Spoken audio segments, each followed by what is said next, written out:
Network show right here on 910 AM Superstation WFDF.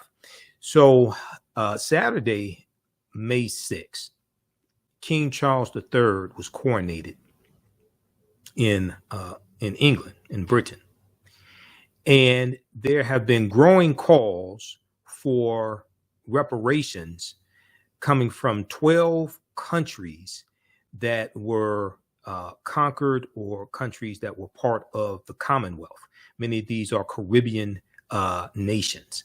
Now, you remember back when Queen Elizabeth II passed away, and she died in September 2022. Okay, I think that was September 8th, 2022.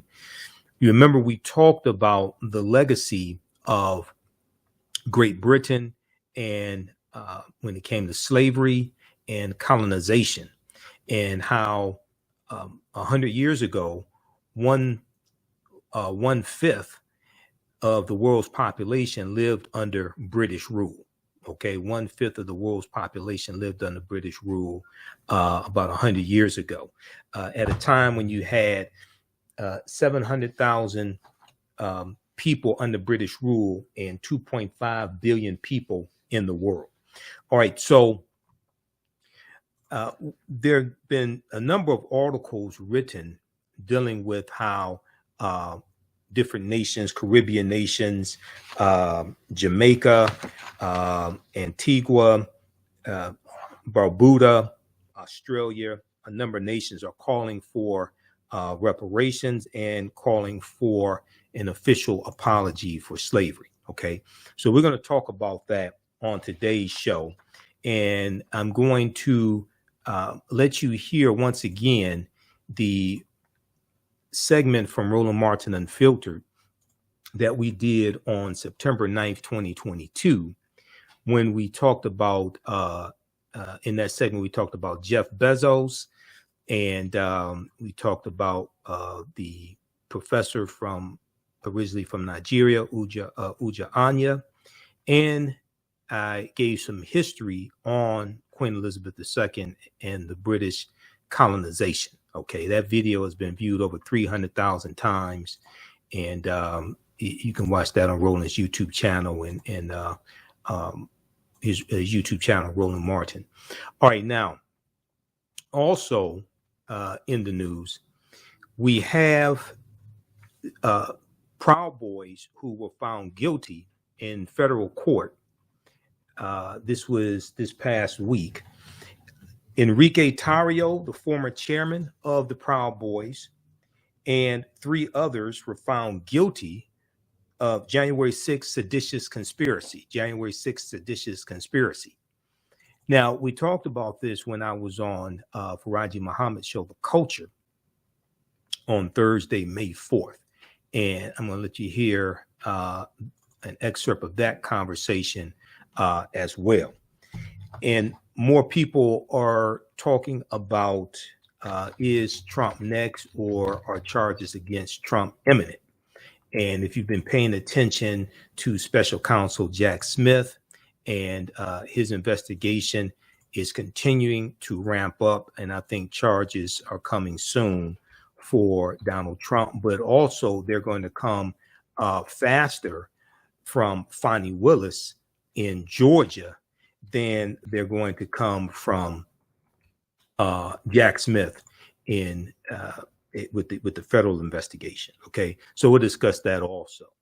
Now, at the top of our second hour, I'm going to get into a conversation that I've been trying to get to the past couple of weeks, and we ran out of time.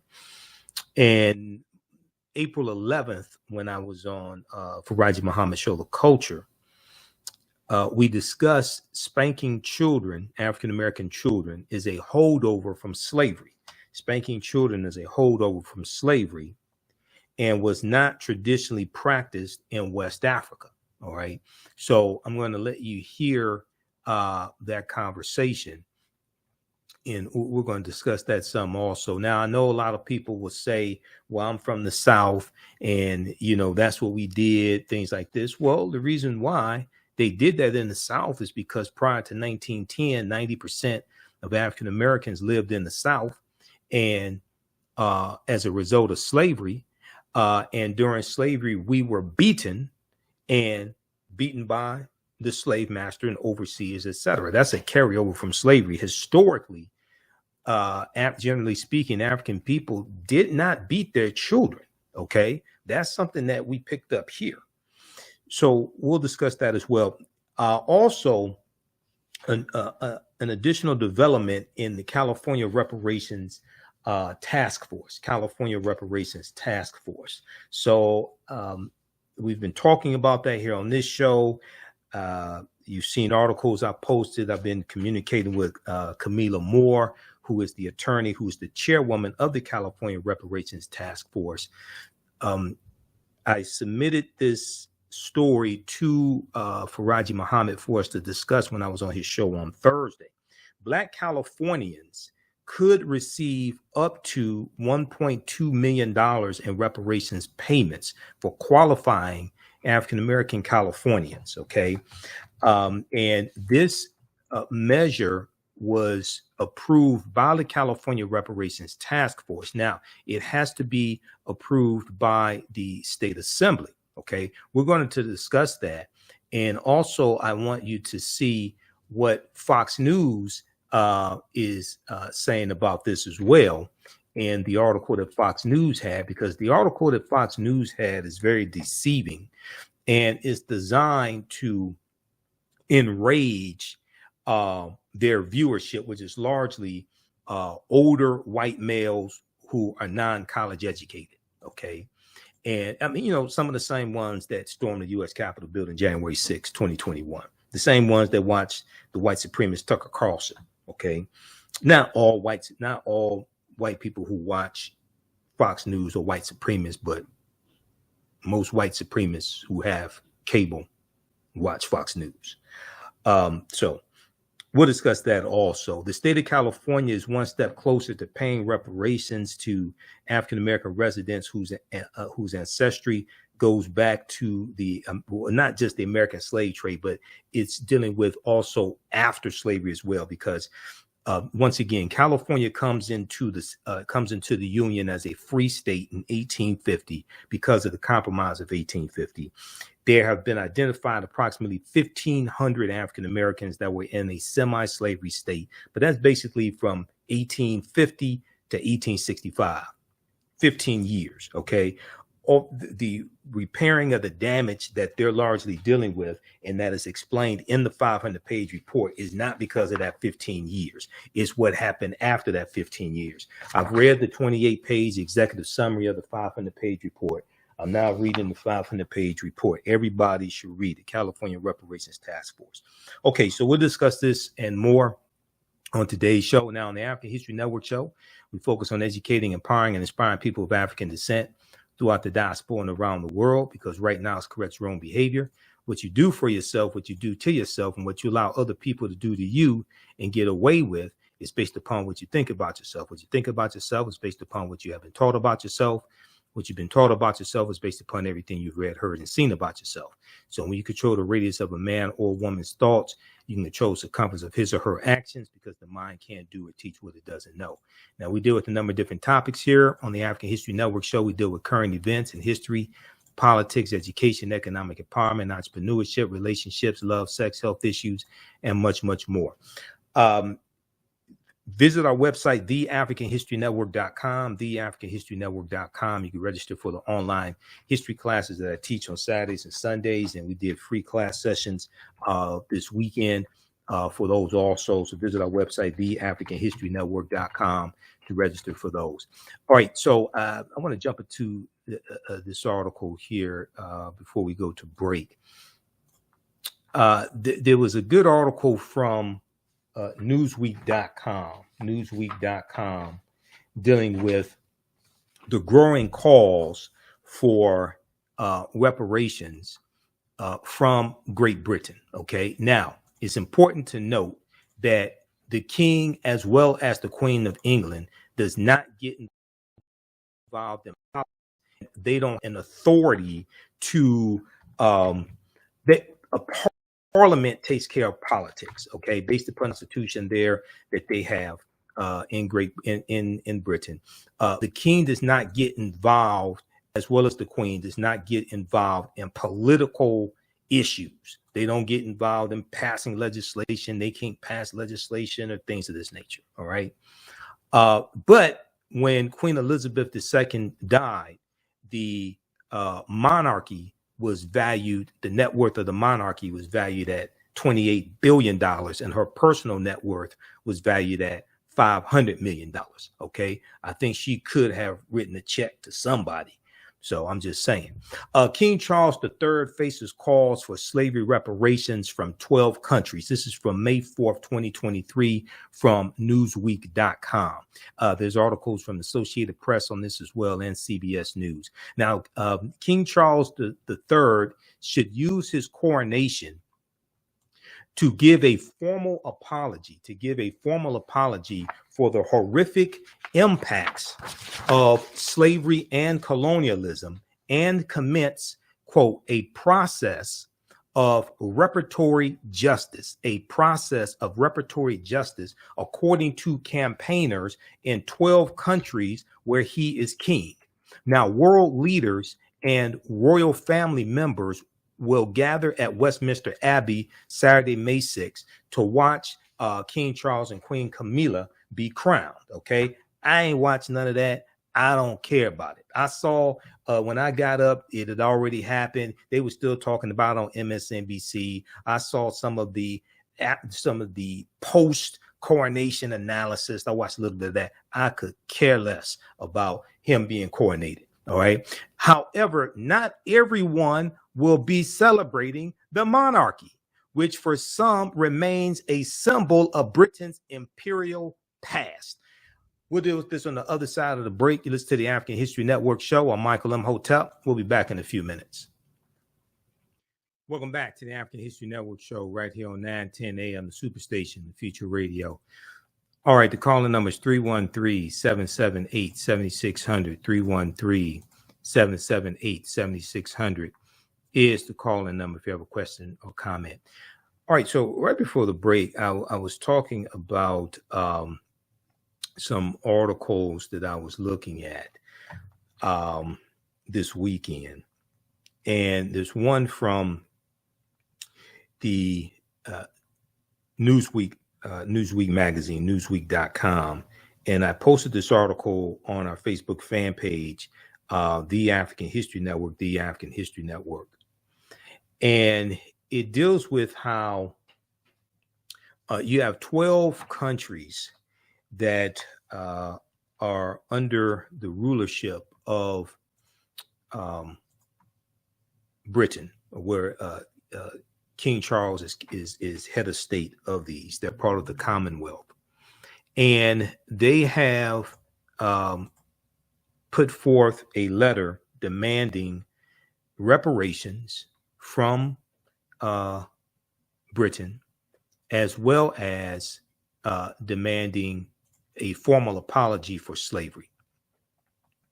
The name of this article, if we go back to this here, the name of this article is King Charles III.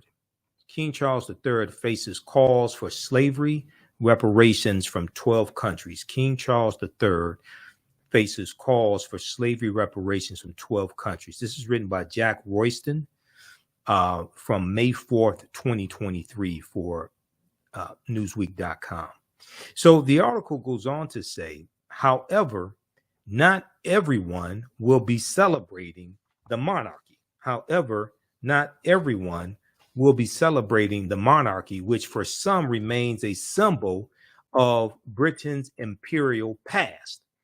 First Nations, indigenous peoples, and advocacy groups in 12 countries where Charles is king released a joint statement this past Wednesday, May 3rd, which was also sent to King Charles himself.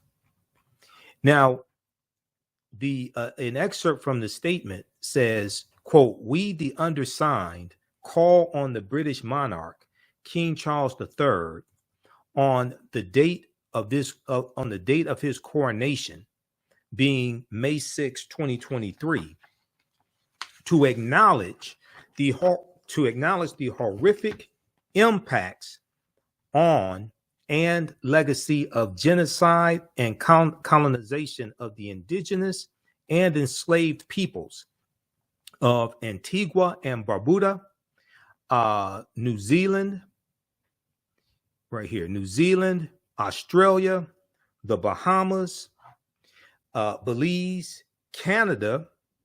We're here in Detroit. Those are our neighbors. Canada, Grenada, Jamaica. Now, everybody talks about, come back to Jamaica again and again. I don't really know I don't really know if people really understand that Jamaica was conquered by Christopher Columbus in 1494, conquered by the Spanish. Papua New Guinea, St. Kitts and Nevis, St. Lucia, and St. Vincent and the Grenadines. A lot of these places where we like to go vacation were colonized, and oftentimes by multiple colonizers. So the Jamaica, for instance, first colonized by the Spanish under the master of genocide, Christopher Columbus, and then the British are going to take over Jamaica. You have Haiti. Haiti was conquered by Columbus in 1492 because Haiti is the western third of the island of what Columbus called La Isla Española, the Spanish island, which was anglicized to Hispaniola. And in 1697, the French take over the western third of the island of Hispaniola from the Spanish in 1697, and it was known as the Treaty of Ridgewick, and they call that colony Saint Dominique. The Spanish called it Santo Domingo. Then in 1791, there's a revolution in the colony of Saint Dominique, and in January 1st, 1804, those Africans declare their independence and called that colony Haiti or Haiti. This is the Haitian Revolution. Well, they were conquered by Christopher Columbus on behalf of the Spanish crown in 1492. Okay, so a lot of these places where we like to go vacation have never recovered from the treachery imposed upon them by the Spanish, the French, the British. These countries were conquered over 500 years ago by Columbus. They have never recovered from this. We have to understand Puerto Rico, conquered by Columbus. Panama, Honduras, they've never recovered from what has happened to them. Quote, our collective indigenous rights organizations, among other organizations who are working to help our communities recover from centuries of racism, oppression, colonialism, and slavery, now rightly recognized by the United Nations as, quote, crimes against humanity, also call for a formal apology and for a process of reparatory justice to commence, repairing the damage. So I know we like to go to Jamaica and get our groove back like Stella, but you gotta, understand the history of what's taking place. Now, my same sentiments for Queen Elizabeth II when she died are basically the same for King Charles and Queen Camilla. Basically the same thing. They're colonizers. Let's call it what it is. Okay. Now, May 19th, 2018, when Meghan Markle married Prince Harry, I did a broadcast, and it's on YouTube. You can go watch it. And I said, Black people watch the royal wedding and got teary-eyed, but forgot about the history of the transatlantic slave trade. They forgot the British involvement in the transatlantic slave trade. So the opulence in all the pomp and circumstance that you saw displayed on Saturday, a lot of that was because of the exploitation of African people. and the murder of African people being worked to death. So this is why I don't sit up and get entertained by these colonizers.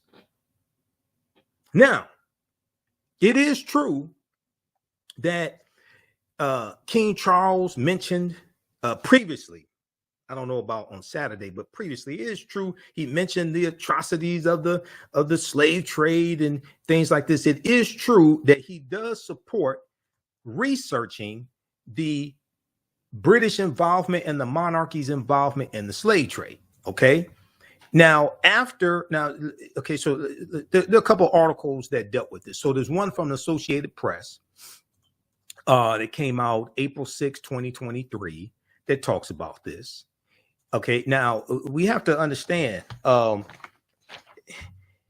Britain was involved in slavery for 272 years. They were involved in slavery for 272 years, and the British kept excellent records. So I really don't know what the hell you got to research. I'm just going to be honest with you. Okay, the BBC has excellent records on this. I use some of their stuff in my classes. Okay, I don't know what it is that you still have to research, but then that's what you want to do. Okay, whatever. So let's look at this article right here. Associated Press, April 6, 2023. King Charles III supports probe into monarchy slave ties. King Charles III supports probe into monarchy slave ties. Okay, it's in this article. It talks about how King Charles III, for the first time, has signaled support for research into the British monarchy's ties to slavery after a document showed an ancestor with shares, S-H-A-R-E-S, shares in a slave trading company, a Buckingham Palace spokesperson said on Thursday. So this came out April 6, 2023. Okay, this was exposed in an article from The Guardian. All right, now Charles has taken the issue, quote, profoundly serious, and academics will be given access to the royal collection and archives, the palace said. Now, the statement was in response to an article in The Guardian, which is a United Kingdom publication, theguardian.com, the Guardian newspaper, that revealed a document showing that the deputy governor of the slave trading Royal African Company transferred so this was a slave trading company, the Royal African Company, transferred 1,000 pounds of shares in the business to King William III in 1689. Now, the newspaper reported on the document as part of a series of stories on royal wealth and finances, as well as the monarchy's connection to slavery. We'll continue this on the other side of the break. You listen to the African History Network show right here on 910 AM Superstation, the future of radio, talking about the history of colonizers. 313-778-7600 is the call-in number if you have a question or comment. We'll be back in a few minutes. Hey, if you like this type of information, you can support the African History Network, help us keep broadcasting, stay on the air, keep doing the research. $, the AHN show through Cash App, $, the AHN show through Cash App, and through PayPal, paypal.me/the AHN show. Okay. And we have the information on the homepage of our website. Stand by. This helps us keep doing the research, stay on the air, keep broadcasting, pay some of the bills, etc. Great programming is what you want. 910 AM is what you need. I'm your host, Brother Michael in Hotel. On the African History Network show, we focus on educating, empowering, and inspiring people of African descent throughout the diaspora and around the world. A lot of these people don't know what the hell they're talking about. They may have their areas of expertise, but some people need to learn how to stay in their own lane. If you don't know, just say you don't know. So we have a lot to talk about, so we're going to jump right into this. Catch it all right here on 910 AM Superstation. The views and opinions expressed on any program are those of the producer or the persons appearing on the program, and do not necessarily reflect the views and opinions of 910 AM Superstation or Adele Media. Welcome back to the African History Network show right here on 910 AM Superstation, Future Radio. All right. So right before the break, we were talking about growing calls from 12 countries that are part of the Commonwealth of countries that have King Charles III as head of state, growing calls for a formal apology for slavery as well as reparations. Now, when I refer to the royal family as colonizers, I'm not calling them colonizers because they're white. I'm calling them colonizers because 100 years ago, 1/5 of the world population lived under British rule. They were colonized, and you had 700 million people who lived under British rule at a time when you had 2.5 billion people on Earth. So I'm calling them colonizers because that's what they did. So I just want to make it clear. It's not a racial statement. It's a historical statement. 313-778-7600 is the calling number if you have a question or comment. So I want to go back to this article here briefly. Then we're going to go to clip number 1, Doug. And I want you to hear the conversation from September 9th, 2022 on Roland Martin Unfiltered when I dealt with some of the history of Queen Elizabeth II and the Great Britain and their legacy of slavery. If we go back to this piece here from the Associated Press, the news. So this is dealing with the report that came from theguardian.com in 2023 that showed that one of Prince Charles's ancestors was involved in the slave trade and involved with the Royal African Company, which was a slave trading company. The statement was in response to an article in the Guardian newspaper that revealed a document showing that the deputy governor of the slave trading company, of the slave trading Royal African Company, transferred 1,000 pounds of shares in the business to King William III in 1689.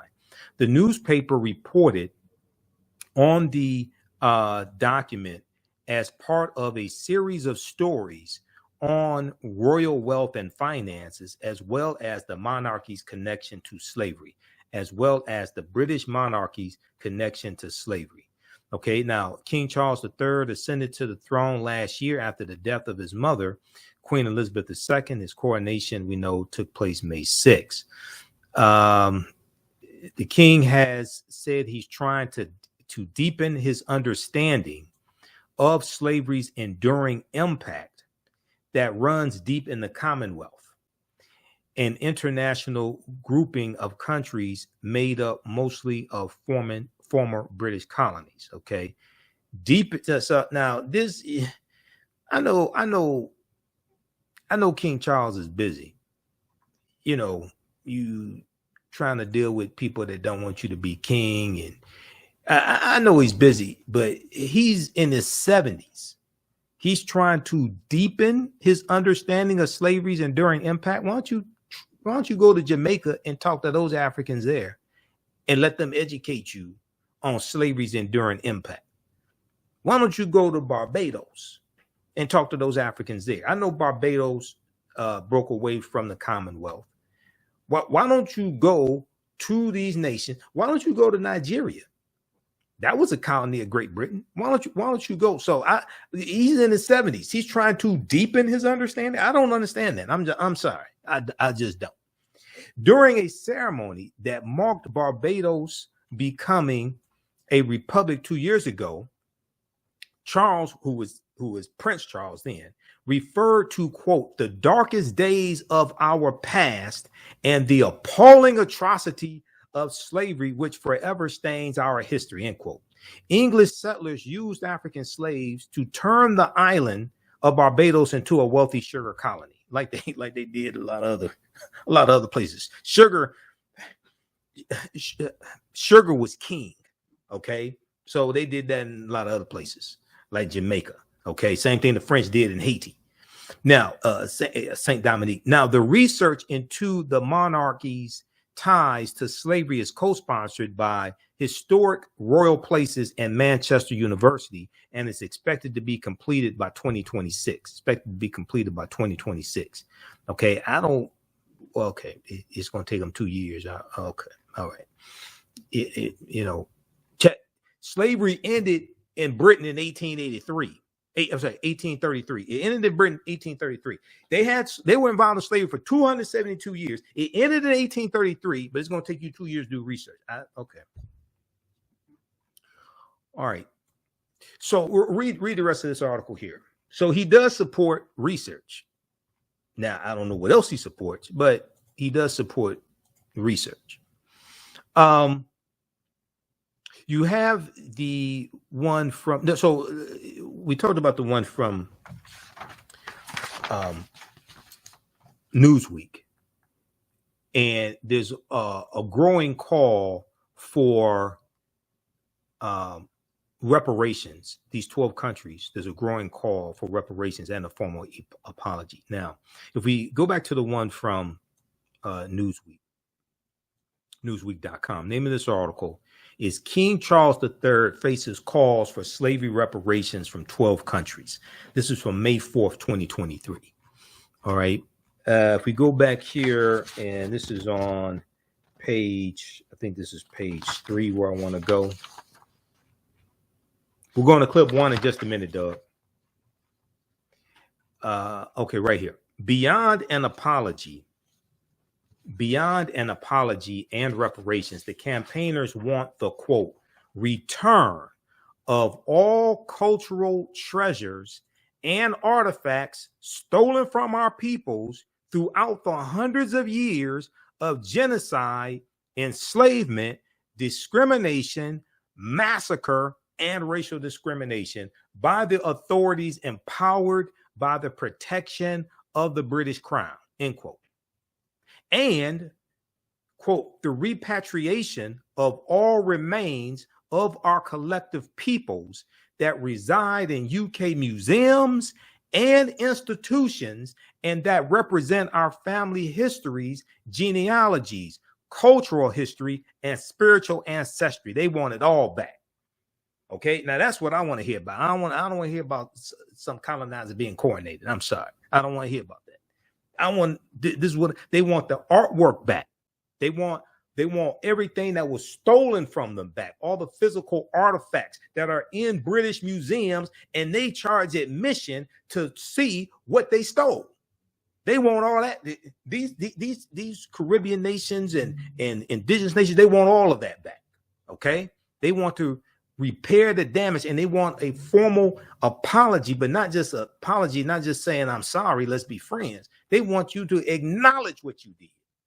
Okay, not King Charles himself, but the British monarchy and Great Britain. They want an acknowledgement of what happened. Now, on September 9th, 2022, I was on Roland Martin Unfiltered, and we talked about the death. This is the day after Queen Elizabeth died, and we talked about that, and we talked about Uju Anya, Professor Uju Anya, and Jeff Bezos going after her, all that stuff. Okay, let's go to this clip, please, Doug.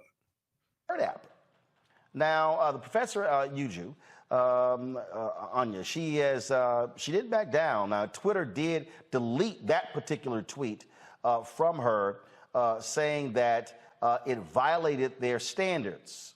Not sure how that's the case. But when you begin to look at her Twitter feed, boom, she said, if anyone expects me to express anything but disdain for the monarch who supervised a government that sponsored the genocide that massacred and displaced half my family and the consequences of which those alive today are still trying to overcome, you can keep wishing upon a star. Yeah, I don't think she's going to be backing down from any of that. There was some other, I'm looking at some other tweets that she had posted. Again, she had, all kind of different tweets. She did respond to Jeff Bezos. She said, "May everyone you and your merciless greed have harmed in this world. Remember you as fondly as I remember my colonizers." Wow. Again, her tweet to spur the reaction. Carnegie Mellon did offer a response. This was what they posted. They said, "We do not condone the offensive and objectionable messages posted by Yuju Anya today on her personal social media account. Free expression is core to the mission of higher education. However, the views she shared absolutely do not represent the values of the institution, nor the standards of discourse we seek to foster." So here's what's interesting.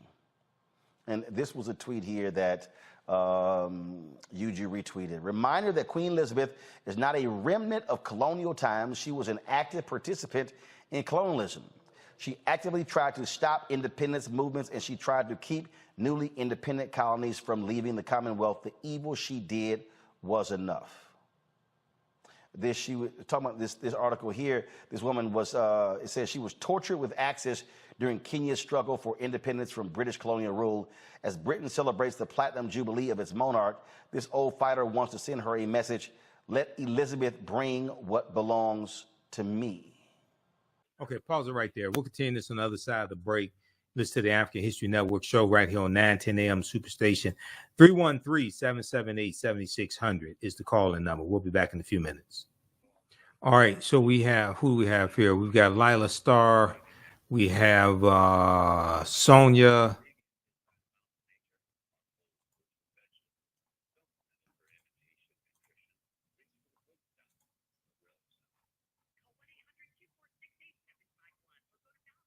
Okay, Sonia said, yes, that's the only thing I want to hear is reparations. We've got Kenya Russell. It's what you need. I'm your host, Brother Michael in Hotel. On the African History Network show, we focus on educating, empowering, and inspiring people of African descent throughout the diaspora and around the world. A lot of people don't know what the hell they're talking about. They may have their areas of expertise, but some people need to learn how to stay in their own lane. If you don't know, just say you don't know. We have a lot to talk about, so we're going to jump right into this. Catch it all right here on 910 AM Superstation.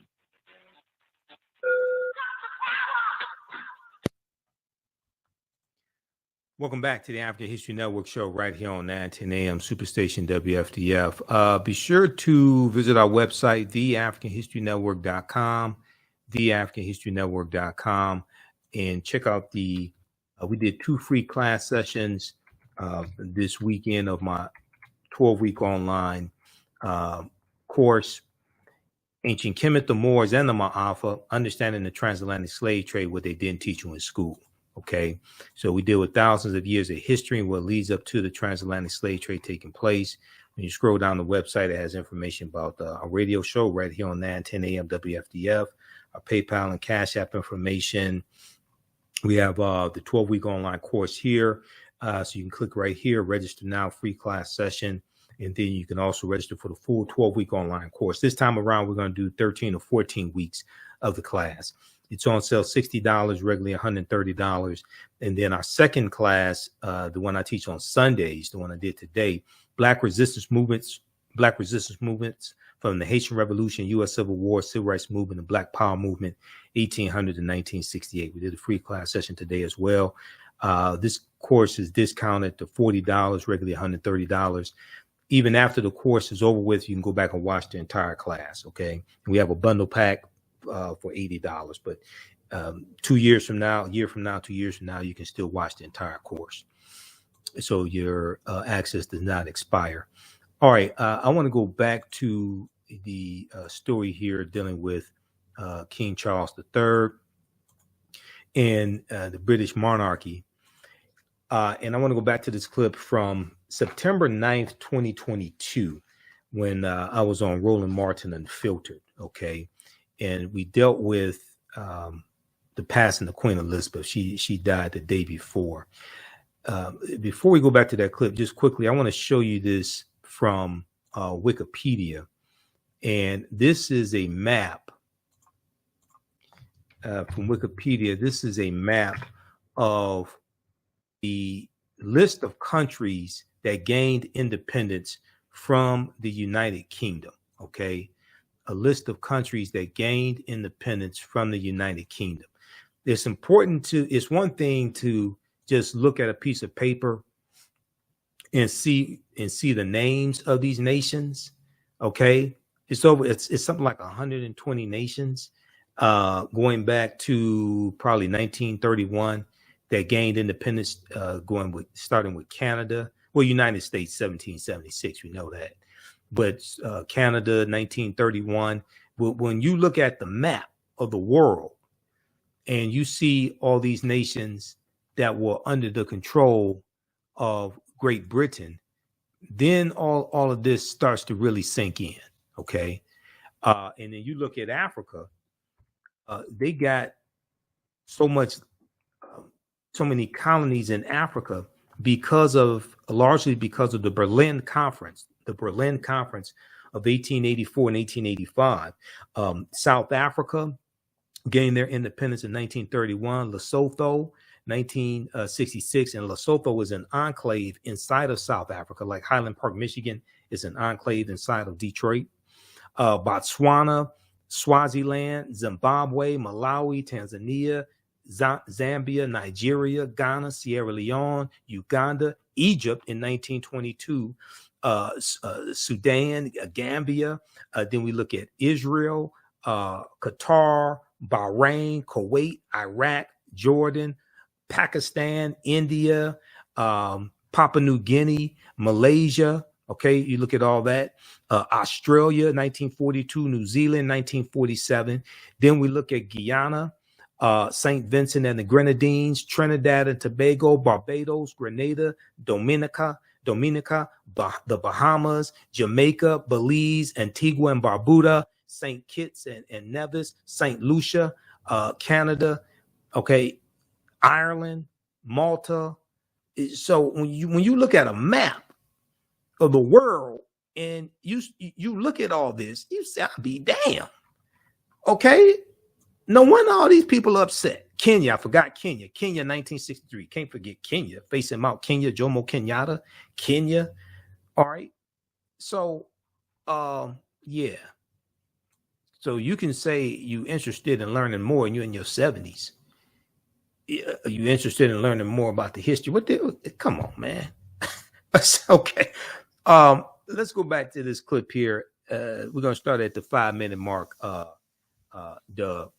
Let's go back to the segment, please. All right, we'll continue this on the other side of the break. You're going to hear my response. That video has been viewed over 300,000 times. That's on Roland Martin's YouTube channel. And we shared it here on our show also. This is the African History Network. I'm Michael M. Hotep. We'll be back in a few minutes. Welcome back to the African History Network show. All right, we're going to go right back to this clip from Roland Martin Unfiltered. From September 9th, 2022. I was on the show. This was the day after Queen Elizabeth II passed away. And I was breaking down some of the history of the British monarchy and slavery and colonialism. Let's go back to this clip, please, Doug. Let's go to our panel here. I find it's very interesting when I said this last night, Michael, it's very interesting when people, they have this view that when someone passes, you in the first 24, 48 hours, first week, you can't say anything bad about them. You hear the phrase, you can't say anything good about somebody, don't say anything at all. I saw a video, Dale Hughley, he said that people should have compassion when someone dies. But I saw these pieces, I saw this back and forth and these tweets from Uju Anya, and she talked about how her family was devastated, how they were massacred. And in fact, there was an interview that she gave, and she said this to the person in the interview. She said, I am the child and sibling of survivors of genocide. From 1967 to 1970, more than 3 million civilians were massacred when the Igbo people of Nigeria tried to form the independent country. And I said this, and I think it's important for us to say it. So people are angry that individuals who dealt with genocide because of British colonial rule are not celebrating her life the way they want them to. Yet again, people gladly condemned Fidel Castro. And so this goes to what I always talk about. The person that controls the narrative controls how we think and feel. And frankly, the view in this country is don't say anything bad about Queen Elizabeth II because she was a great, wonderful, happy person, and ignore colonial rule and its impact on indigenous people. Well, you know, Roland, this is one of the reasons why the Black Star Media Network is so important. And last night I did a 3-hour broadcast dealing with Queen Elizabeth II, British colonialism and slavery, because I watched a lot of the coverage all day long on MSNBC. That's basically what I had it on all day, watching MSNBC, and they didn't deal with any of that history.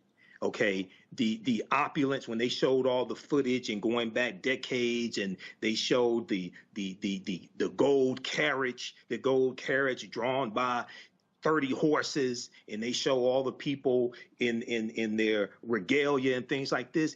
They don't talk about the British colonialism that exploited people, tortured people, enslaved people to create the billions of dollars. So you see that opulence displayed, you know. So when, you know, now within the last maybe 3 hours, New York Times just published an article. In Africa, the Queen's death renews a debate about the legacy of the British Empire, and it deals with Kenya and the Mau Mau Rebellion. Okay, when you go, I did a lot of research yesterday on Queen Elizabeth, but also on Great Britain. When you look at how many African countries they got from the Berlin Conference of 1884, okay, and you look, they got the Gambia, Nigeria, where that sister's from, okay, they got Ghana, Sierra Leone, they got Kenya, Tanzania, Malawi, Zambia, Zimbabwe, South Africa, okay. When you go talk to those African people who have relatives who were killed by the British Empire, they have no love for her. They have no love for King Charles III. But May 19th, 2022, when Meghan Markle married Prince Harry, I did a 2-hour broadcast, and I said, Black people watched the royal wedding and got teary-eyed, but you forgot about the transatlantic slave trade. Because I said she married into, this is no disrespect to Meghan Markle, I said she married into a family of colonizers. They're not colonizers because they're white. They're colonizers because Britain colonized 1/5 of the world population 100 years ago. 1/5 of the world population was under British rule. And they didn't rule with kindness. They didn't rule with a smile. They ruled with brutality. So I don't wish anything ill on Queen Elizabeth II. I sure as hell don't miss her. And I hope some more join her. Seriously. Go study the history of the British Royal Empire and how they got what they got. These are some demons. These are colonizers. I understand. I may have expressed it differently than Uja Anya, but I totally understand what she's saying, because those were her relatives who were massacred by these white supremacists, by these colonizers, who then want to put a handshake and a smile. They won't even have a conversation about reparations with Jamaica. Jamaica's about to sue them for reparations. They won't even have a conversation about reparations. So I have no love lost for them. Here are some, Eton Thomas, former NBA player, Kelly, he posted a couple of videos on his Twitter feed. I thought, might as well play both of them. Just want to give folks a look at this. So check this out. In 2022, Her Majesty Queen Elizabeth II became the first British monarch to celebrate a Platinum Jubilee. The celebrations took place over a 4-day bank holiday. Millions of Brits partook in street parties, and people around the world joined in on the celebrations. But is celebrating the British monarch harmless fun, or does it normalize the monarchy's long history of colonialism? And is it a celebration of British imperialism? Here are 4 ways in which the British royal family has benefited from colonialism. They have historically benefited from the enslavement of human beings. In 1562, John Hawkins was the first Englishman to include African people in his cargo. He traded these people for ginger and sugar. On his next voyage in 1564, Queen Elizabeth I funded a vessel for his journey. The British East India Company was formed in 1600 to exploit trade with Southeast Asia. They did that by colonizing land and exploiting people through the transatlantic slave trade. The figure who signed the Royal Charter allowing this all to happen was also Elizabeth I. Between 1690 and 1807, an estimated 6 million Africans were transported from Africa to the Americas on British or Anglo-American ships. The royal family and the British Parliament protected the trade. After Elizabeth I's death, the Royal African Company was established in 1660 by the Duke of York. The company transported more than 187,000 slaves who were often branded DY for the Duke of York. It's difficult to say how much the royals benefited from slavery, but many say it funded the entire British treasury. And it's safe to say that much of the monarch's significance, power, and wealth stems from the enslavement of Africans. Lucy Worsley, the chief curator of Royal Historic Palaces, says that all royal palaces from the 17th century have an element of money which is derived from slavery, including Kensington Palace and Hampton Court. The royal family was built on a legacy of stolen land, goods, and atrocities. Queen Elizabeth II's largest diamond, the Kohinoor, was stolen from a 10-year-old prince in India along with his land in the 19th century. It was transferred to Queen Mary in 1911 and was handed down to the current queen. Both India and Pakistan have asked for the diamond's return, but it's still very much owned by the crown. In India, between the 1700s and mid-20th century, an estimated $45 trillion was stolen by the British under the vestiges of the crown. Famines which occurred as a result of Britain's non-intervention policy led to the death of more than 30 million Indians. In 1947... Now, that was sort of like part one, then that was also a part two. Britain wanted to get Britain out of India quickly. The decision to carve up a country led to 15 million people being displaced and between 1 and 2 million people dying. Of course, this is just India. At its peak, Britain had colonized 25% of the world's surface. From the Mau Mau massacre in Kenya to concentration camps in South Africa, Britain, under the vestiges of the crown, has a long and bloody history of colonial atrocities. And the royals have historically been at the center of them. The prestige of the Commonwealth. The Commonwealth is an organization of 52 independent member states. What it actually is a collection of former British colonies and Rwanda and Mozambique. The Commonwealth originated after World War II when much of India and Africa was becoming independent. The Commonwealth claims that it is an association of sovereign nations working towards shared goals of prosperity, democracy, and peace. But critics say that the association promotes neocolonialism through free trade agreements, which favor more developed economies. British companies own more than $1 trillion of Africa's key resources. The Queen is the head of the Commonwealth, and Charles has been appointed her successor, which allows the British monarchy to remain in a position of international privilege and go on tours of Commonwealth countries. But that's not all. Pause the clip right there, because we run out of time. All right.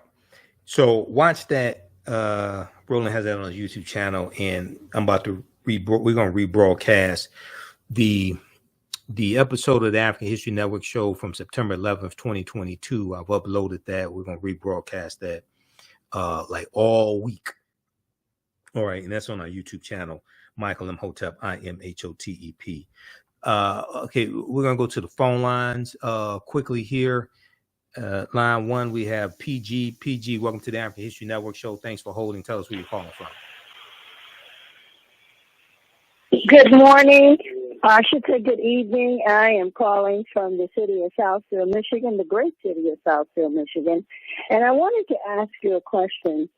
So we know that records were not kept very well for African Americans. And I think most of us are probably able to, without much difficulty, go back to our great, maybe our second great grandparent. How will it be determined who should get reparations? And do you think that a lot of our people right now are living in what you call emotional reparations? In terms of the mindset. How will it be determined where? Are you talking about in California, or are you talking about in the United States in general?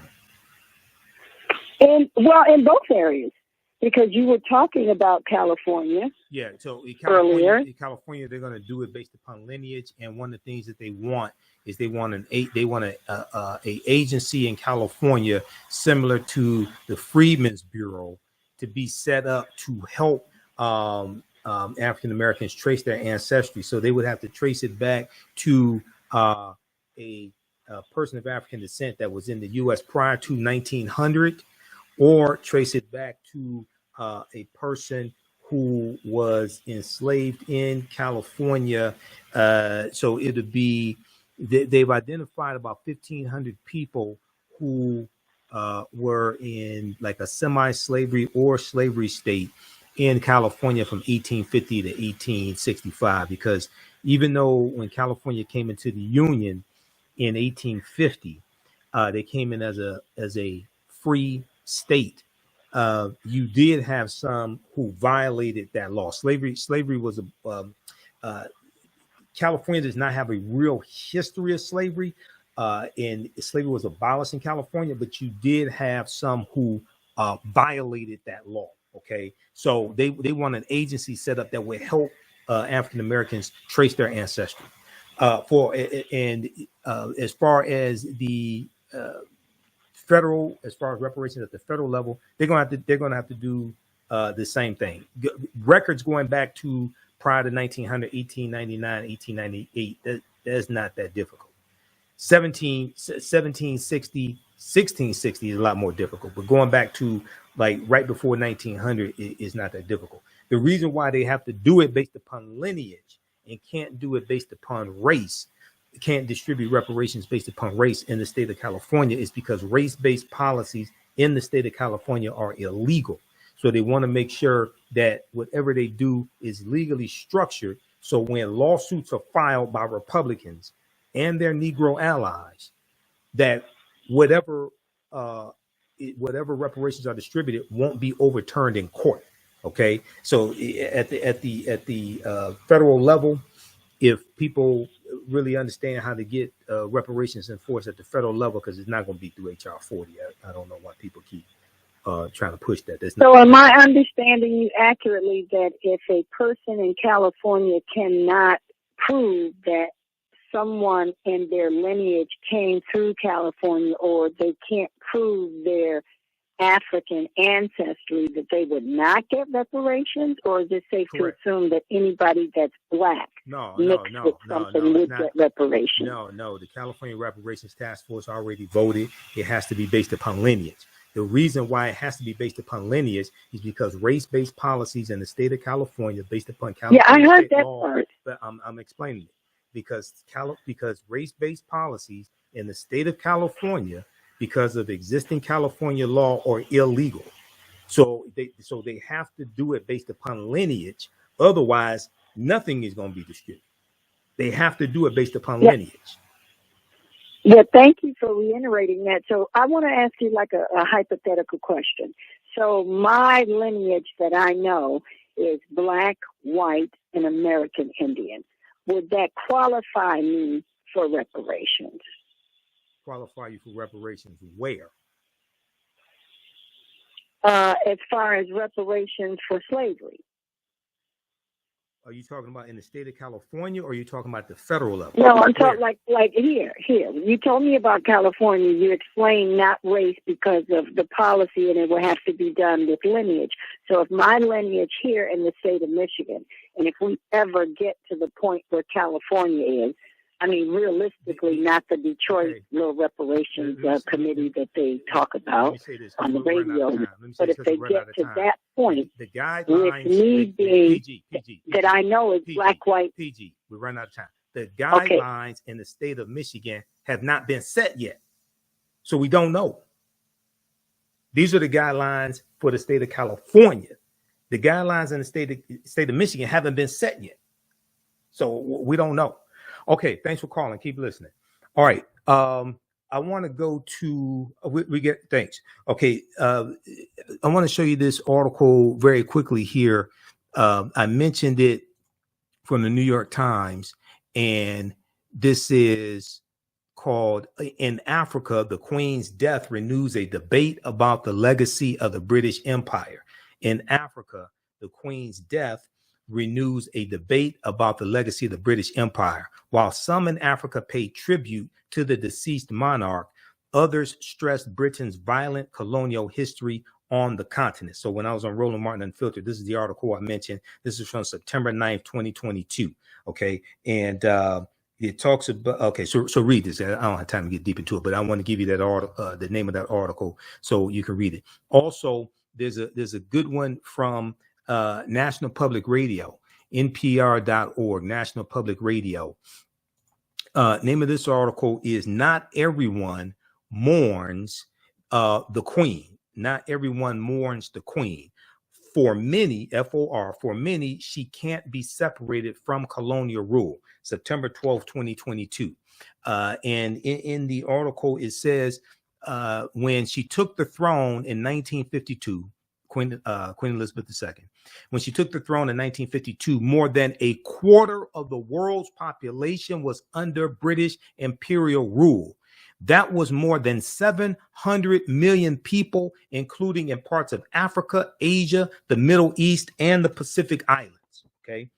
And okay, so read the rest of that article. All right, now we're gonna switch gears here, and we're coming up on the break. When we come back from the break, I want to deal with this story of members of the Proud Boys who were convicted of seditious conspiracy. They were convicted. This was Thursday, May 4th, and we talked about this when I was on Faraji Muhammad show, The Culture. Okay, this is significant because Enrique Tarrio, who is a former chairman of the Proud Boys, he was convicted, and he wasn't there in Washington, D.C. on January 6th. Okay, listen to the African History Network show on Michael M. Hotep. We'll be back in a few minutes. Welcome back to the African History Network show right here on 910 AM Superstation WFDF. Okay, the call-in number is 313-778-7600. 313-778-7600 is the call-in number if you have a question or comment. All right. I wanted to get to this other topic here, and this deals with what happened Thursday, May 4th. The Proud Boys, you had some members of the Proud Boys who were found guilty of seditious conspiracy and some other counts when it came to the January 6th insurrection. Okay, there's an article from the Washington Post. This is from May 4th, 2023, Thursday, May 4th, 2023. Proud Boys Enrique Tarrio, 3 others guilty of January 6th seditious conspiracy. Guilty of January 6th seditious conspiracy. Prosecutors alleged defendants viewed themselves as Donald Trump's army. Prosecutors alleged that defendants viewed themselves as Donald Trump's army, intent on keeping him in power through violence. Okay, this is from May 4th, 2023. Now, former Proud Boys chairman Henry Enrique Tarrio and 3 other leaders of the far-right extremist group, the Proud Boys, were found guilty Thursday of seditious conspiracy in the January 6, 2021 attack on the U.S. Capitol. A jury deliberated for 7 days in Washington, D.C. before Henry Enrique Tarrio, 46 years old, 39, and other defendants were found guilty on 31 of 46 counts. Found guilty on 31 of 46 counts. The jury returned not guilty verdicts on 5 counts, including acquitting one member, Dominique Pizzola, of seditious conspiracy, and they were deadlocked on 10 other counts. Now, the result marked the 3rd decisive victory for the Department of Justice in 3 seditious conspiracy trials held after what it called a historic act of domestic terrorism, a historic act of domestic terrorism to prevent the peaceful transfer of power from Donald Trump to Joe Biden after the 2020 presidential election. Now, okay, so we have this article here. There's also one from all the news outlets reported on this. Is one from in the New York Times that I have as well. Okay, we're going to go. We're going to the clip here in just a minute, Doug. Now there was. I'm going to pull up also the legal definition of seditious conspiracy as well. Now you have a lot of legal experts who say that this can open the door for special counsel Jack Smith to go after Donald Trump because Donald Trump wasn't at the U.S. Capitol building on January 6th. He was back at the White House. We know he did nothing for 187 minutes to stop the violence. All right. So they talk about that here in the article as well. If we scroll down to the bottom of page 1, and it says legal analysts. Let me see, where is it? Legal analysts said the convictions on the historically rare and politically weighty crime of seditious conspiracy sent a necessary signal of deterrence, to anyone who might seek to repeat or draw inspiration from that day's violence. The verdict also could carry implications for the former president, for the traitor-in-chief Benedict Donald. Special counsel Jack Smith is investigating whether Donald Trump or those around him broke the law in seeking to hold on to power by fanning false and incendiary claims, just lying their behinds off, okay? By fanning false and incendiary claims that the election was stolen, pressuring state and federal officials to assist the effort, and sending thousands of supporters, and that's putting it lightly, sending thousands of supporters who heard him speak at the January 6th rally to march to the U.S. Capitol. After the verdict, Attorney General Merrick Garland spoke at the Justice Department and said the jury's decision made it clear, quote, that the Justice Department will do everything in its power to defend the American people and American democracy, end quote. Attorney General Merrick Garland noted that one of the country's largest criminal investigations ever has secured more than 600 convictions. It's actually the largest investigation the Department of Justice has ever embarked upon. There's been over 1,000 people arrested. There's been over more than 600 convictions. There's been about 516 guilty pleas. So we talked about this on Faraji Muhammad's show, The Culture, on Thursday, May 4th. Let's go to clip number 2, please, Doug.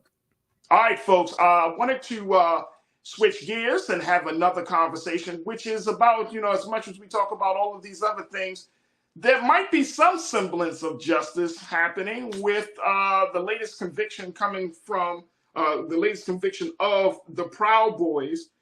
You know what that group is. That's the group that have shown their great support for former President Donald Trump, and one of the white supremacist groups that showed up on January the 6th, and in some cases led the insurrection, that the storming of the Capitol. Well, 4 members of that group, the Proud Boys, been found guilty of seditious conspiracy by a jury in D.C. for their role to forcibly prevent the peaceful transfer of power from then President Donald Trump to Joe Biden after the 2020 election.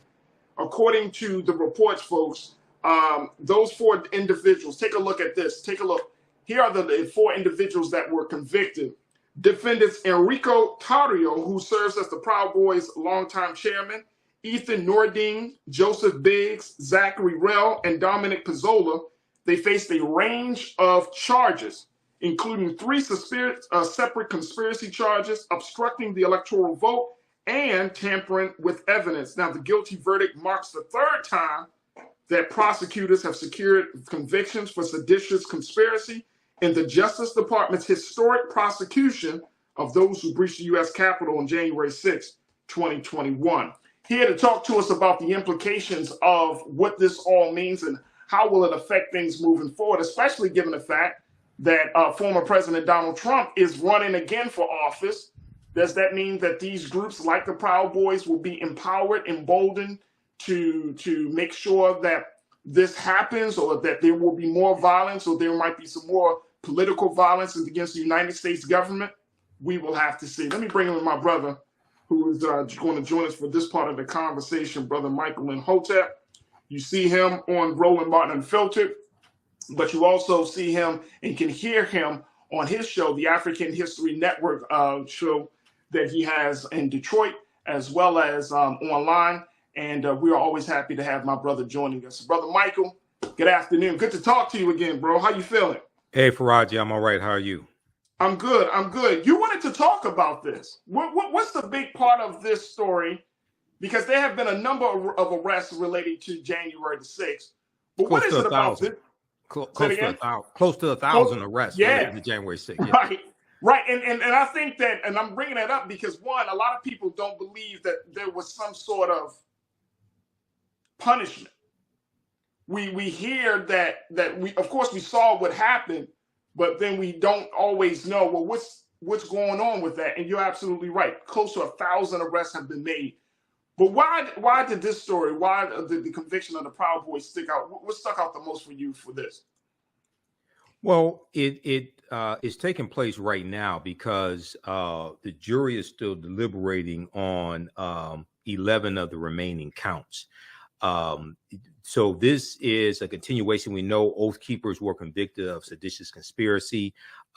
Here you have 4 out of the 5 Proud Boys convicted. And then also you had, they were convicted on 31 of 46 counts as well.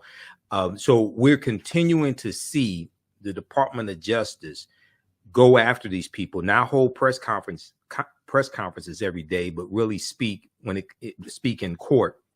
You've had over close to 1,000 or more people arrested. Actually, it's more than 1,000 people arrested. You've had I can't remember how many convictions, somewhere around 500 convictions or so. You've had guilty pleas. History Network show right here on 9:10 a.m. the Superstation. When we come back from the break, we'll continue this, and also we'll get to the update in the California Reparations Task Force story as well. And we're going to squeeze in the Spanking story, how that's a holdover from slavery. The African History Network show. I'm Michael Imhotep. We'll be back in a few minutes. Welcome back to the African History Network show right here on 9:10 a.m. the Superstation. Okay, we're going to go back to the clip here in just a minute. And I want to show you this information dealing with what seditious conspiracy is. Okay. This comes from Cornell University's law school. This is dealing with U.S. Code 182384. And let me zoom in on this here. This is the legal definition of seditious conspiracy. Okay, this is from Cornell Law School, Cornell University's law school. If 2 or more persons in any state or territory, if 2 or more persons in any state or territory, or in any place subject to the jurisdiction of the United States, conspire to overthrow, put down, or to destroy by force the government of the United States, or to levy war against them, or to oppose by force the authority thereof, or by force to prevent, hinder, or delay the execution of any law of the United States, or by force to seize, take, or possess any property of the United States contrary to the authority thereof, they shall each be fined under this title or imprisoned not more than 20 years or both. Okay, that's 18 USC 2384, seditious conspiracy. That's at Cornell University's law school's website. All right, so I want to go back to this clip from Faraji Muhammad Show the Culture from Thursday, May 4th. We were talking about the conviction of some of the Proud Boy members. Let's go back to this clip, Doug. So all this is taking place right now, and there is accountability that's happening. And the Proud Boys are looked at as like enforcers of Donald Trump. Okay, they're looked at it as enforcers of Trump, and they're being held accountable as well. So what people, and now it's with Enrique Tarrio, who's the former chairman of the Proud Boys. He was convicted on Seditious Conspiracy as well, and he wasn't even there on January 6th. Okay, so now, because like when you read the article from the Washington Post today, Proud Boys, Enrique Tarrio, 3 others guilty of January 6th seditious conspiracy. So a lot of legal analysts are thinking that this gives special counsel Jack Smith an opportunity, gives him more footing, more leeway to go after Donald Trump, who was not at the Capitol on January 6th. But the allegations are that Trump incited these insurrectionists and sent them to the U.S. Capitol. He was at the White House watching it after the rally that they had at the White House. He was at the White House watching it and did nothing for 187 minutes. So it's always good when you see domestic terrorists held accountable, number one. And we need to pay attention to this. But also, if our vote didn't matter, why did they work so hard to try to invalidate 16.9 million African Americans' votes? Why did they were sent there to stop a constitutionally mandated bicameral, means both chambers of the legislative branch, the House and the Senate, a bicameral session of the legislative branch of the government to certify the 2020 presidential elections, to certify those electoral college votes. So if our vote didn't matter, why did they try to overthrow the government to keep Trump in office and invalidate the votes of 16.9 million African Americans? So this is why understanding history, law, and politics and economics is so important. Okay, so we need to pay close attention to this and other investigations and trials that are taking place as well. Let me ask you this, Brother Michael, before we take our next pause. Do you think that with these convictions, with these arrests, that it really puts a dent in the white supremacist, white nationalist groups from growing, from emerging? Like I said, President Trump, he talking about he planning to run again. So these well, he is running again. He is running. I mean, again. He's running again. So these groups are still in existence. Do you think Sure. that all of this stuff is still is it putting a dent on that movement? I think what it's doing is showing that if you go out here and do this, we're going to find you. We're going to keep in mind, most of them were not arrested on January 6th. They were arrested afterward. The FBI hunted them down. You're going to be brought to justice. You're going to be prosecuted. Okay, you're going to lose your job.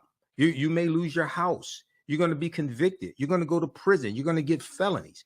They're convicting them on. So when you go and look at these various convictions, people are convicted. One of the convictions today was on theft of government property. Okay, so it's now if you go look when Trump was indicted. Okay. When Trump was indicted on charges out of Manhattan, okay, Allen Bragg, District Attorney Allen Bragg, Trump was calling for his supporters to come out and protest. All right, there weren't a whole lot of protests. It was nothing like January 6th to come out and protest and support him. Okay, so even though you have like 63%, there's a poll that just came out. 63% of Republicans think that Joe Biden wasn't. Let me see. 63% believe. 63% of Republicans polled still believe that Biden did not legitimately win the 2020 election. 63%. Well, the number one news source for Republicans is Fox News.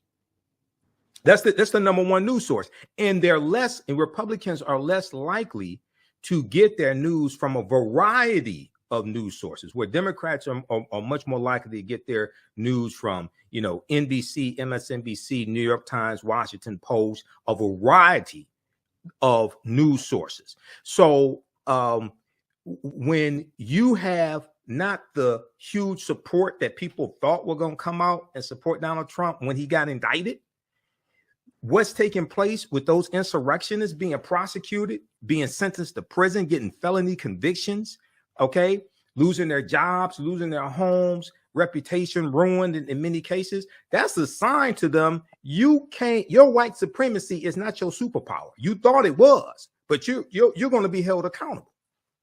Then we're going to take a pause right there, because when we come forward, Brother Michael, I think that is going to be the gaslight that will enrage some of these groups, because of the history and the origin of what these groups originally stood for, which is not necessarily against Black people. I mean, that was a part of their ideology.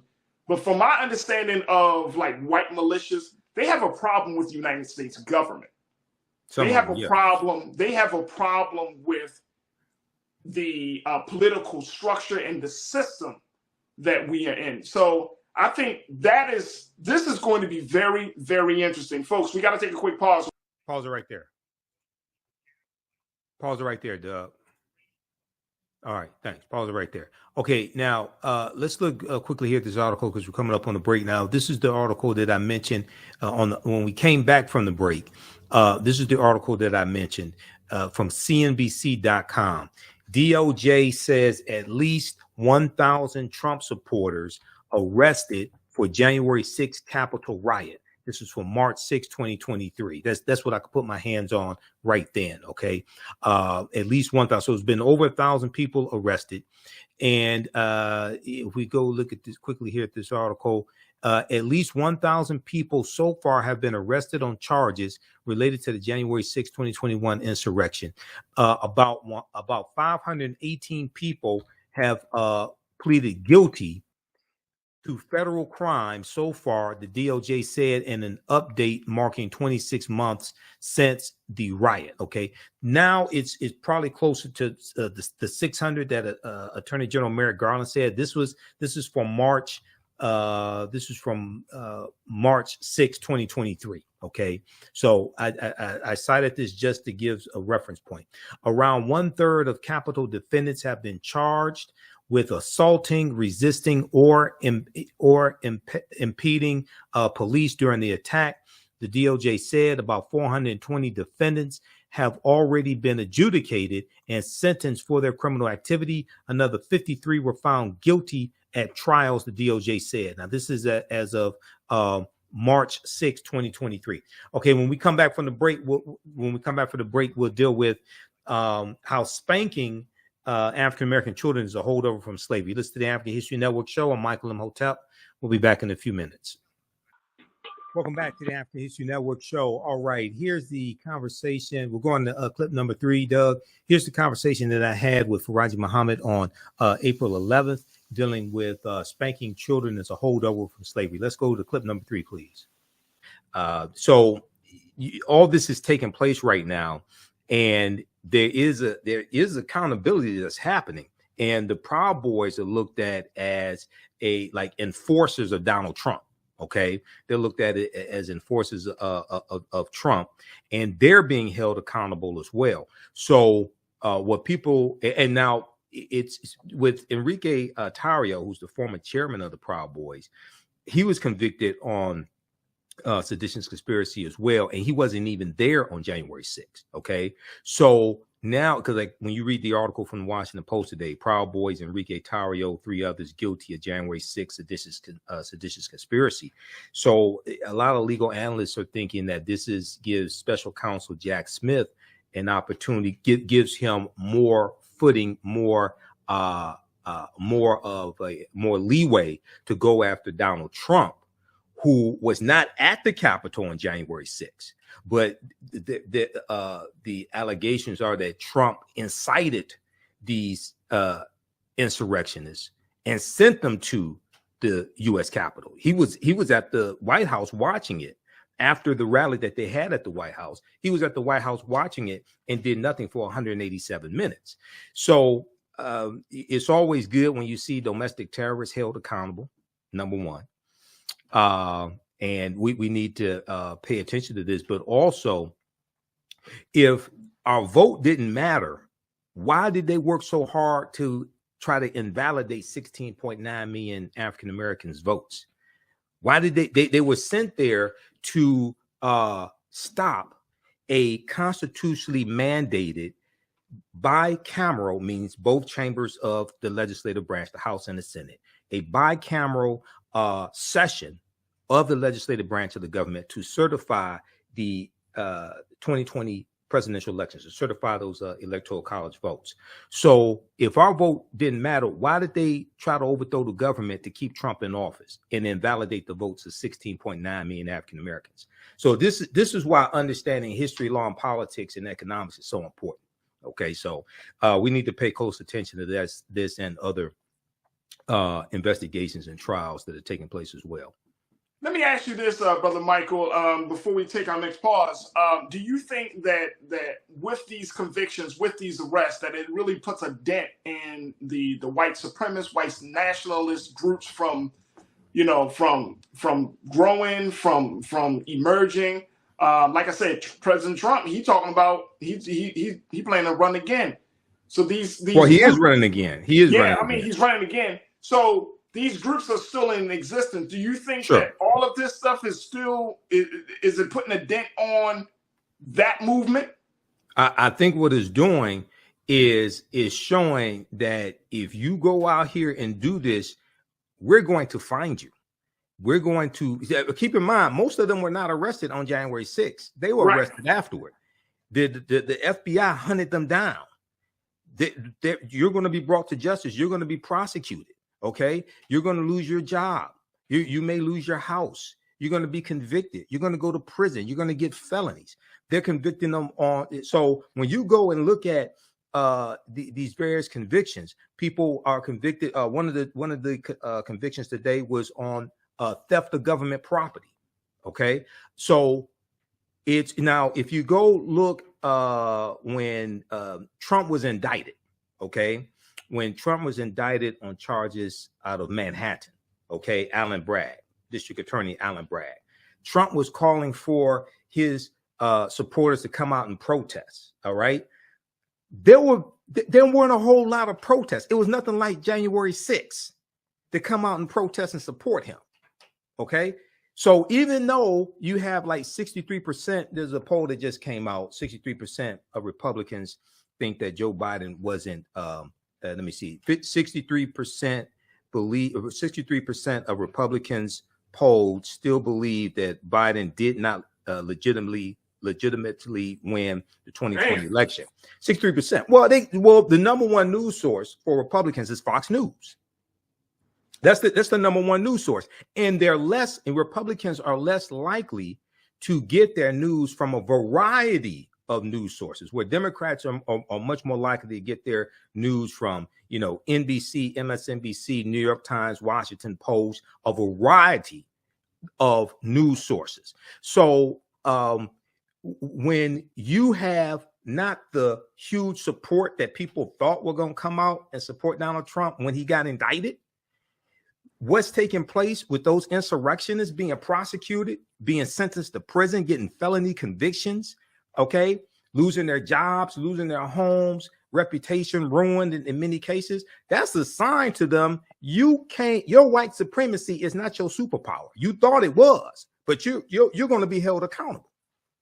Then we're going to take a pause right there, because when we come forward, Brother Michael, I think that is going to be the gaslight that will enrage some of these groups, because of the history and the origin of what these groups originally stood for, which is not necessarily against Black people. I mean, that was a part of their ideology. But from my understanding of like white militias, they have a problem with the United States government. They have a problem with the political structure and the system that we are in. So I think this is going to be very, very interesting. Folks, we got to take a quick pause. Welcome back to the African History Network show. All right, here's the conversation. We're going to clip number 3, Doug. Here's the conversation that I had with Faraji Muhammad on April 11th, dealing with spanking children as a holdover from slavery. Let's go to clip number 3, please.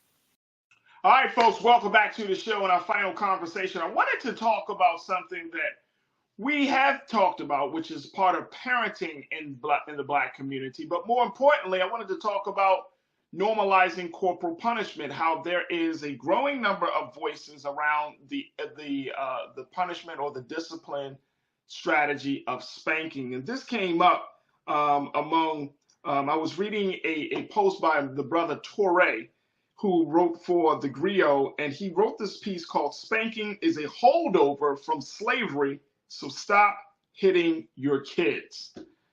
His opinion is that spanking is perceived as a Black thing, but it's really a white European tradition that we adopted. And I wanted to have my brother Michael Imhotep, to give us some insight into this phenomenon of how we discipline children, especially using spanking. So let me bring my brother back into the discussion.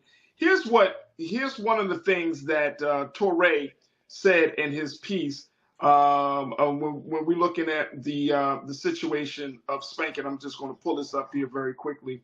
Mm-hmm. Right. He shared with us, Brother Michael, this. Keena, let's put the first quote up on the screen. The General Social Survey in 2021 found that 37% of Americans support spanking, including 43% of Republicans and 30% of Democrats. Among working class people, 43% are pro-spanking, while 34% of middle class people are. And 43% of Black people support spanking, while only 36% of white people do. Now, as he's having this conversation, Brother Michael, talking about this, he's made the point that a lot of people will say this: I got spanked and I turned out fine. And we heard that from Black folks. He said, right. Well, I want our kids to turn out a lot better than fine. My bar is higher than that, but also you'll never know how much better you would be if you had not been spanked. You'll never know how much more self-esteem you would have had without that trauma in your past. Yes, I call getting beaten by someone who is far bigger, someone you love and rely on for everything, traumatic. I know it was to me. Yeah. So Ray, generally speaking, is correct. And also in the article, Dr. Stacy Patton is quoted. The reason why so many African Americans say that they were spanked is because prior to 1910 and prior to the Great Migration, the Great Migration basically starts in 1915, 90% of African Americans lived in the South, basically as a result of slavery. So during slavery, we were beaten. We were beaten by slave owners, slave overseers, etc. Our children were beaten, and that behavior continued after slavery. Okay, so when you look at, for instance, I just posted an article here in the chat, and this is something I covered some years ago on the African History Network show. We look at this article here from July 23rd, 2014 from CNN.com. Spanking the gray matter out of our kids. Spanking the gray matter out of our kids. And it talks about how science tells, researchers say physical punishment actually alters the brain, not only in an I'm traumatized kind of way, but also in an I literally have less gray brain matter in my brain.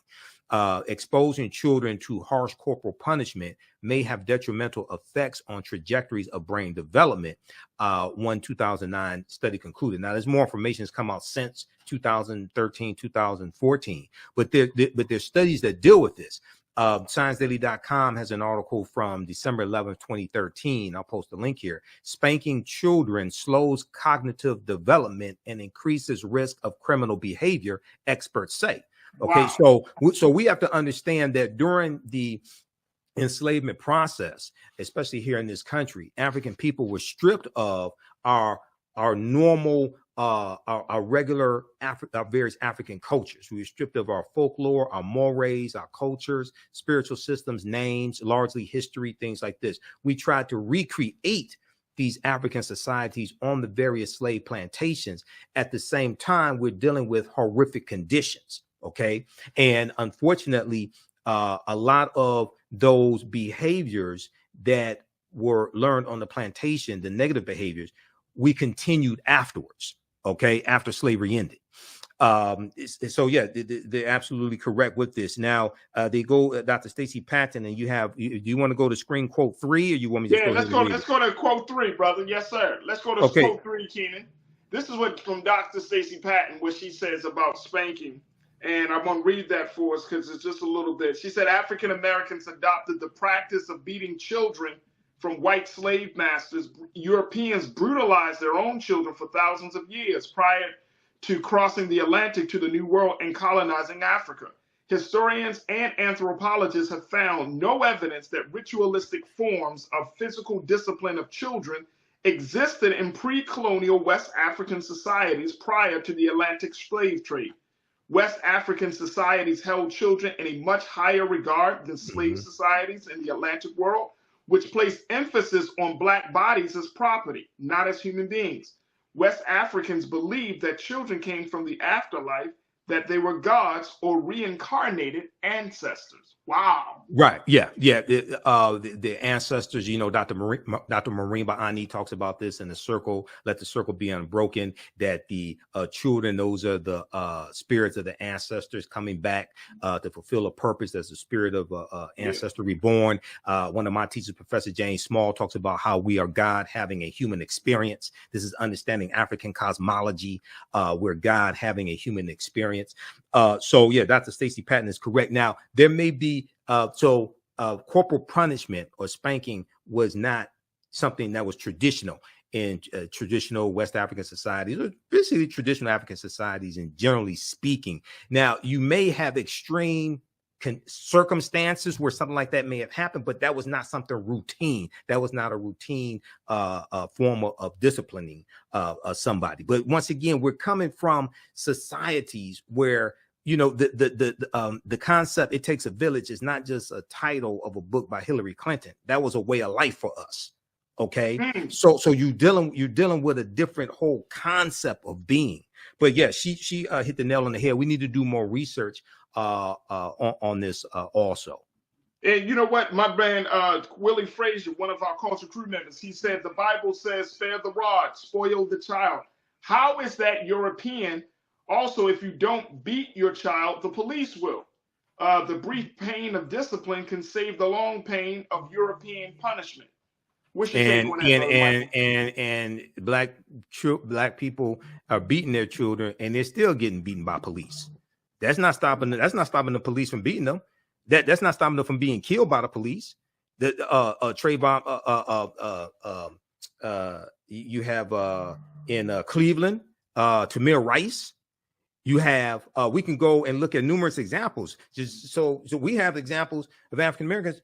Just because you were beaten by your parents or spanked by your parents, even if you needed it, that doesn't stop the police from unjustly killing you. We're making a false equivalency. We're making a false equivalency here when we do that, and that's something that's very dangerous, because then you're giving white police officers an excuse for unjustly beating African Americans, to say, oh, well, your parents didn't beat you, so I'm going to beat you. No, that's giving white police officers an unjust excuse to unjustly kill unarmed African Americans. And it could have been a situation where that child was disciplined by their parents. Okay, you're giving. So let me give you an example with it just happened in what state was that? With was that not Tennessee, Kentucky? Okay, yeah. In Kentucky, the 5 black police officers. Okay, did they beat the brother because he wasn't spanked by his parents? Oh no, you talking about with the 5 black police that was in Memphis. Yeah, in Memphis. Yeah, Memphis. That was in Memphis. Okay, yeah. Where Dr. King was assassinated. Right, Memphis, where Dr. King was assassinated. Right. Okay. So we're trying to give white police officers or police officers in general another excuse to justify them doing the wrong thing, justify them taking the law into their own hands. No, don't buy into that. That's nonsense. WFDF. So we'll rebroadcast this also. So check that out. Remember, right now it's correct wrong behavior. It's not over till we win. Wakanda forever. Talk to you next week. Peace. Very quickly here, we'll be here for a couple more minutes. If we look at the there's an article that I mentioned from CNN. It deals with spanking the gray matter. Where is this? Hold on, let me pull this up from CNN. This is an article from July 23rd, 2014. July 23rd, 2014, called Spanking the Gray Matter Out of Kids. Let's go to this article here.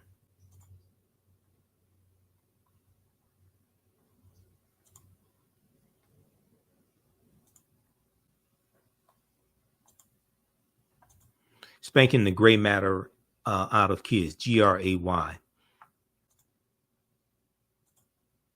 And in the article, it says, let me see, is this something in the CNN article that's playing? It's one of these articles, something that's, oh, this one right here from News One. I hate these damn articles from News One. They keep having music that starts playing. That is annoying. Let me see this here. Spanking the gray matter out of our kids. And in the article, it says, how to discipline the next generation is a hotly debated topic. In the 2012 national survey, a national survey showed more than half of women and 3/4 of men in the United States believe a child sometimes needs a good hard spanking. Science tells a different story. Researchers say physical punishment actually alters the brain, not only in an, quote, I'm traumatized, end quote, kind of way, but also in a, quote, I literally have less gray matter in my brain, end quote, kind of way. Exposing children to harsh corporal punishment, HCP, may have detrimental effects on trajectories of brain development, one 2009 study concluded. Harsh corporal punishment in the study was defined as at least one spanking a month for more than 3 years, at least one spanking a month for more than 3 years, frequently done with objects such as a belt or a paddle. Researchers found children who were regularly spanked had less gray matter in certain areas of the prefrontal cortex that have been linked to depression, addiction, and other mental health disorders, the study authors say. The researchers also found, quote unquote, significant correlations between the amount of gray matter in these brain regions and the children's performance on an IQ test. Now, several other studies support these findings. A 2010 study published in Pediatrics found that frequent, which is more than twice in the previous month, spanking when a child was 3 years old was linked to an increased risk for higher levels of child aggression when the child was 5 years old. Another study from the Journal of Aggression, Maltreatment, and Trauma found that corporal punishment doled out from the mother was independently related to a decrease in cognitive ability relative to other children. Corporal punishment had the largest effect on children ages 5 to 9. Behind all this science speak is the sobering fact that corporal punishment is damaging to children. The gray matter we've been spanking out of them, the gray matter is key to the brain's ability to learn self-control. Gray matter is key to the brain's ability to learn self-control. Now, Authors of a 2011 study that appeared in the Journal of Cognitive Neuroscience said, quote, the more gray matter you have in the decision-making, thought processing part of your brain, which is the prefrontal cortex, the better your ability to evaluate rewards and consequences. The better your ability to evaluate rewards and consequences.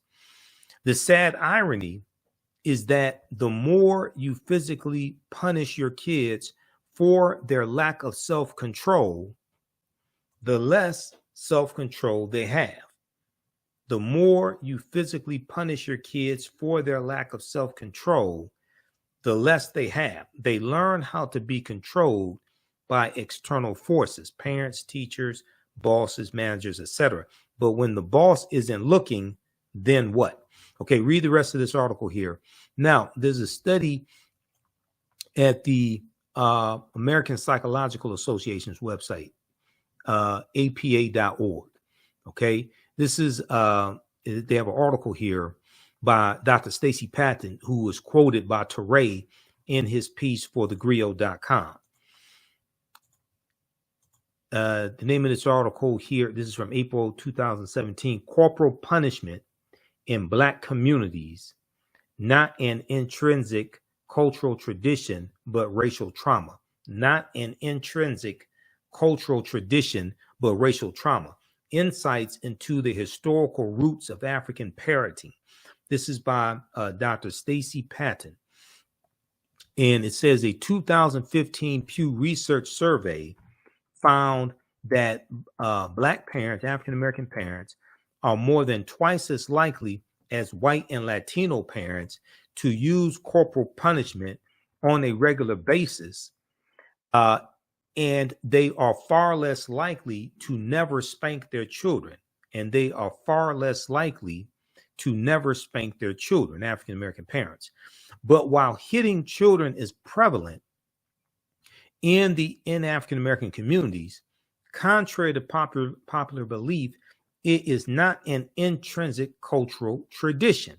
It is not an intrinsic cultural tradition.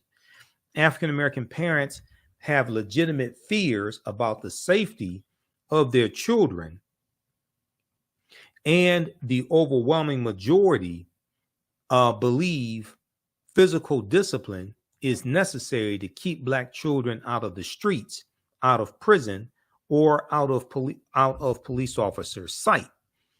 And far too many parents argue that whooping children is a distinctly Black tradition. This belief, however heartfelt, is wrong. When we look at adverse impact, African-American children are more likely to be assaulted, seriously injured, or killed by a family member than by the police or a neighborhood watchman. African-American children are more likely to be assaulted, seriously injured, or killed by a family member than they are by a police officer or a watchman. This is a reference to punk ass George Zimmerman. Okay, that's what they mean when they say a watchman. Now, yearly statistics consistently show that African-American children are mistreated and killed at significantly higher rates than white and Latino children. Ample scientific evidence demonstrates the long-term damage resulting from physical punishment, even without marks or other serious physical injuries. Black parents who hit their children not only risk drawing the attention of Child Protective Services, who are overrepresented in communities of color, but also having their children placed in foster care, which is a pipeline to the juvenile justice system, and similar adverse paths that disproportionately impact Black youth. Indeed, African-American children stay in foster care longer and often receive adequate therapeutic and often don't receive adequate therapeutic services. Now, the goal for African American parents to protect, care, and love for Black children should not inadvertently facilitate the flow of young people through racist systems, but rather support healthy development and success later in life. Experts in child development and parenting practices affirm no solid science suggests that hitting children to any extent and regardless of race or ethnic background is beneficial for them in society. Experts in child development and parenting practices affirm no solid science suggests that hitting children to any extent and regardless of race or ethnic background is beneficial for them or society. While many Black parents hit to keep their kids from quote unquote turning out bad, it is clearly not working because Black children disproportionately suffer negative outcomes in educational achievement, juvenile arrests, and foster care placements. This type of family violence might actually be contributing to the negative outcomes that parents and caretakers were seeking to avoid. Then it gets into historical roots of corporal punishment in Black communities. Now, psychologists could lead in educating communities of color about the connection between corporal punishment and the racial disparities connected to the practice. But first, the profession can benefit from a better understanding of the historical roots of corporal punishment in African American communities. African Americans adopted the practice of beating children from white slave masters. And Dr. Stacey Patton wrote about this in 2017.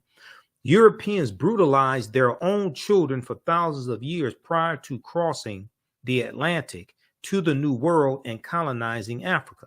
Historians and anthropologists have found no evidence that ritualistic forms of physical discipline of children existed in pre-colonial West African societies prior to the Atlantic slave trade.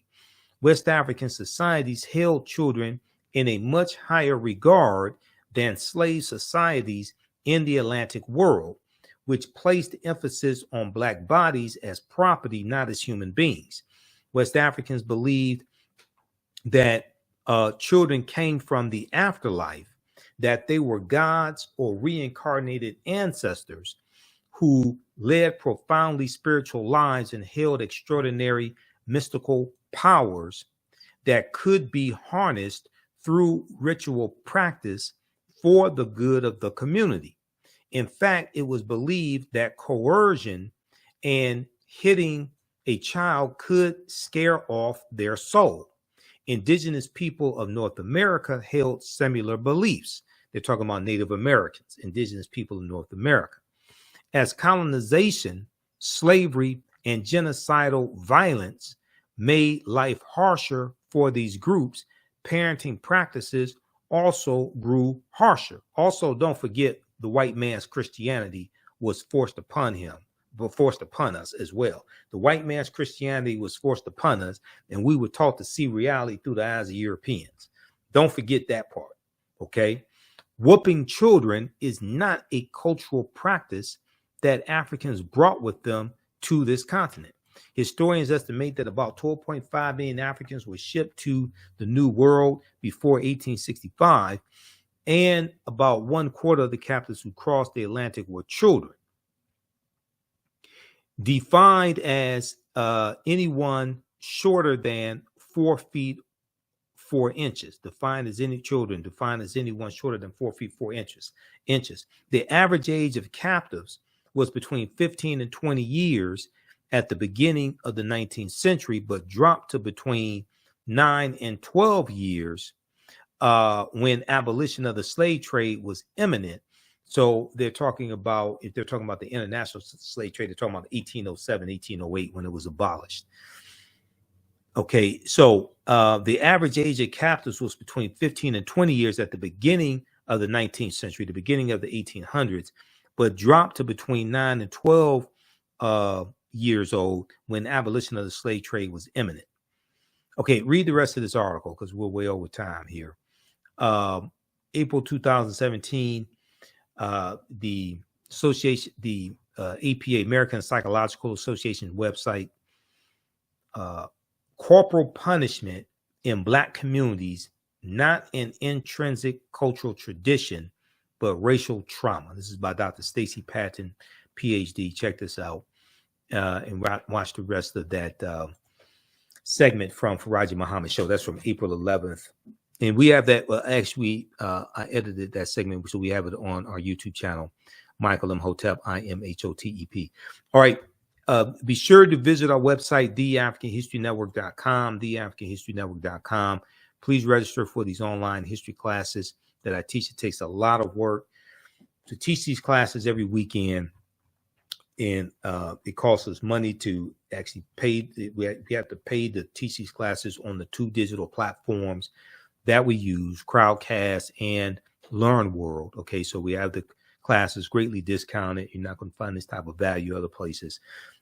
On Saturdays, Ancient Kemet, the Moors, and the Ma'afa, Understanding the Transatlantic Slave Trade, what they didn't teach you in school. We did a free class session Saturday, May 6, 2023. Click right here to register for the free class session.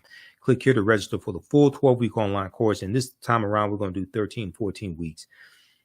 We do the sessions live. All the sessions are archived and recorded. You can go back and watch them anytime. So even after the 12-week online course is over with, you still have full access. That doesn't expire. You can go watch as many times as you want to. Sundays, I teach Black resistance movements from the Haitian Revolution, U.S. Civil War, Civil Rights Movement, and Black Power Movement, 1800 to 1968. That class is on sale $40, regularly $130. Okay, fantastic value. And between the 2 classes, we reference about 180 articles. There's 7-8 books that we reference. There's close to is probably about 250 slides that we use between the 2 classes. So it's a fantastic class. We've gotten a lot of positive feedback on it. People learn so much in them. I put together both curriculums, and you can use this information with your children also. I would say the content is PG-13. It's not overly graphic or anything like that. I don't do a lot of cursing, etc. Okay. So visit our website, theafricanhistorynetwork.com, and we'll post a link here on the thread of the broadcast also. Remember, you can support the African History Network